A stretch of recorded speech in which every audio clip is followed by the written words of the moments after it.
Jadi aku itu suka lah salah satu perempuan ini.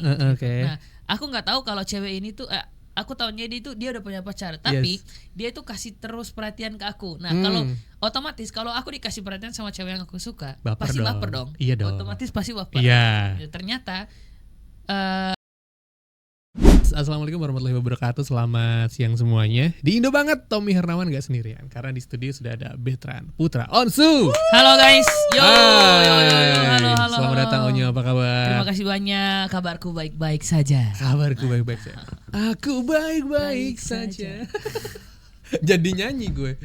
Ada seneng banget ya. Hari ini kita kedatangan Bertrand atau biasa dipanggil Onyo. Yep.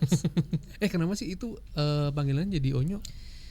Kalau Onyo itu ya nama kayak kan masing-masing anak kan kalau di rumah panggil kesayangannya itu ada, kalau Tania Maminia. Oh Tania Maminia. Kalau si Cici Talia itu panggilnya Cici, kalau dia panggilnya Cici. Nah, kalau aku dipanggilnya Onyo itu karena dikasih nama sama ayah dulu. Jadi awalnya itu namanya tuh Sinyo. Oh, Sinyo. Sinyo dulu. Iya, habis itu bener. dipanggil sama Tania itu Onyo. Oh. Nyo gitu. Jadi orang itu udah panggilnya kalau enggak Nyo ya Onyo gitu. Iya. S-nya itu udah hilang. S sama I-nya itu udah hilang. Iya. Gitu. Karena anak bayi waktu itu manggilnya jadi ada hilangnya ya. Nah, nama itu waktu aku umur sekitar beranjak 15 tahun.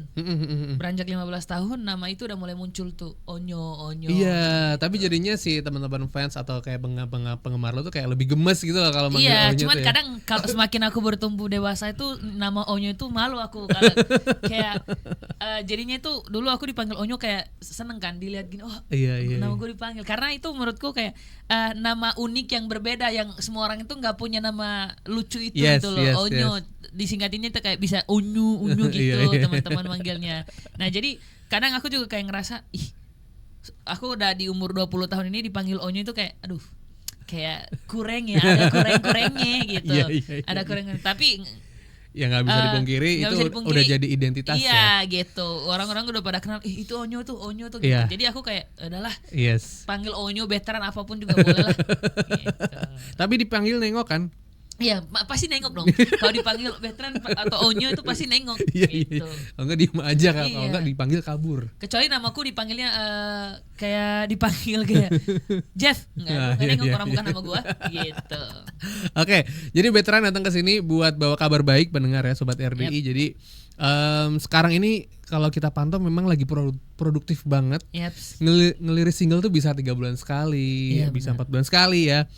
Kemarin-kemarin juga sempat ada featuringan juga sama Anggis. Terus bahkan kemarin di konsernya Anggis juga bikin surprise ya. Bikin surprise di konsernya Kak Anggis kemarin. Seru-seru. Karena kan emang Anggis kan juga teman duetku kan. Iya, gitu. bener. Kemarin juga kita sedikit cerita kalau Anggis tuh juga bukan kayak teman duet doang, tapi itu dia udah jadi kakakku. Jadi aku anggap dia itu udah jadi kakak perempuanku yang benar-benar bisa ngasih tahu aku, karena setiap aku lakuin itu pasti kalau aku lagi sama dia, aku ngelakuin apapun yang menurut dia kayak not good pasti dia omelin.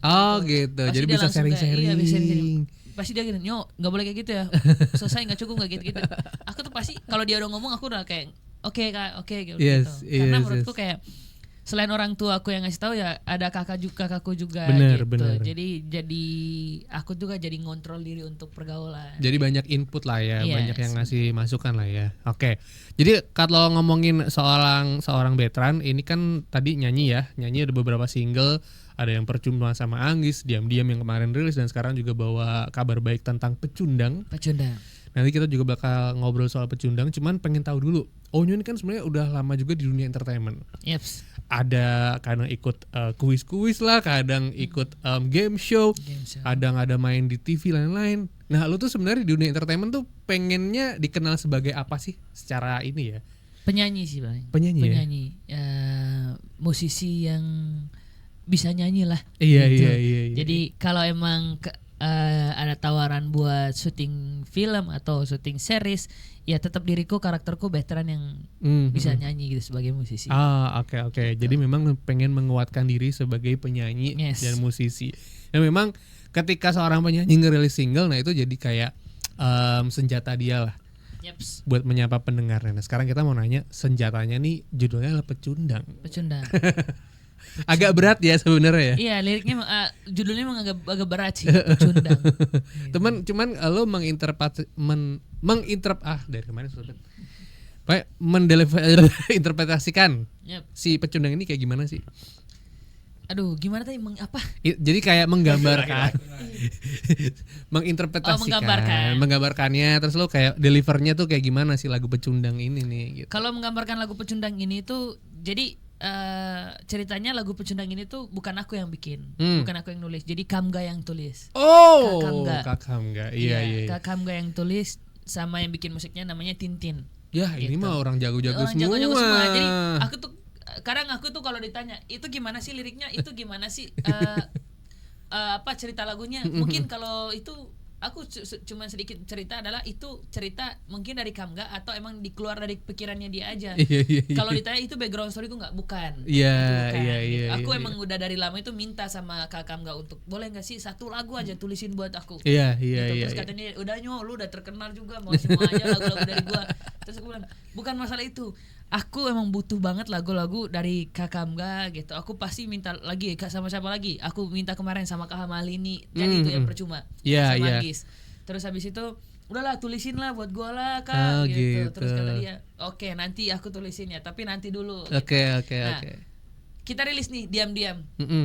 Udah beberapa minggu kemudian kita rilis diam-diam, promo-promo segala macam. Udah ditelepon sama NR ko, Uncle Sefri, "Nyo mau nggak? Ada lagu nih dari Kamga." Wah, aku tanpa basa-basi untuk lagu apa sih gitu kan, langsung mau dong, langsung gas.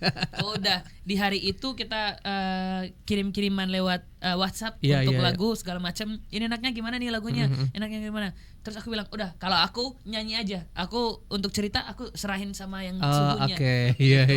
Karena aku kan di dunia musik nggak selama Kak Kamga kan, dia udah banyak pengalaman, jadi harusnya aku yang belajar dari Kak Kamga gitu kan. Jadi aku semua lepas tangan untuk kayak silakan atur aja, aku nyanyi yang bagus aja. Gitu. Nah dari situ udah jadi deh lirik Pecundang ini. Terus kata dia ini unik nih kalau kita kasih judul Pecundang gitu. Terus aku bilang kayak oke, kalau emang itu unik silakan. Silakan gitu. Jadi udah deh, aku pokoknya semua overall aku serahin sama Kak Kamga gitu, sama Uncle Sefri juga, dan satu lagi Kak Tintin gitu. Iya. Jadi kalau misalnya Sobat Herdi itu tahu kalau Kamga lebih besar di tangga sebelumnya, terus sekarang jadi musik director, vokal director, backing vokalnya Malik ya malah sekarang ya. Jadi emang orang hebat itu ya. Orang-orang hebat. Kalau Kak Tintin itu yang ngerjain Mahalini, Anggis ya macam-macam. Gitu. Ya. Nah, kalau untuk menggambarkan Pecundang ini itu Pecundang itu menceritakan seseorang yang dia ini udah keburu baper duluan. Oh, gitu. Jadi udah keburu. Jadi tema di video klipnya itu gini. Aku juga mindful kan di Iya. Berakting lah ya di situ. Berakting. Ya. Jadi aku itu suka lah salah satu perempuan ini. Nah, aku nggak tahu kalau cewek ini tuh aku tahunya dia udah punya pacar, tapi dia tuh kasih terus perhatian ke aku. Nah, kalau otomatis kalau aku dikasih perhatian sama cewek yang aku suka, pasti baper dong. Iya dong. Otomatis pasti baper. Iya. Ternyata perhatian itu dia lakuin untuk semua cowok. Waduh. Gitu. Jadi aku tuh udah keburu baper duluan. Setiap dia deketin, hatiku selalu lulu. Padahal aku udah rasa kecewa gitu. Lu kan udah punya pacar, tapi kok bisa lu kasih perhatian ke gua sih? Disitulah merasa jadi pecundang. Begitu. Ya.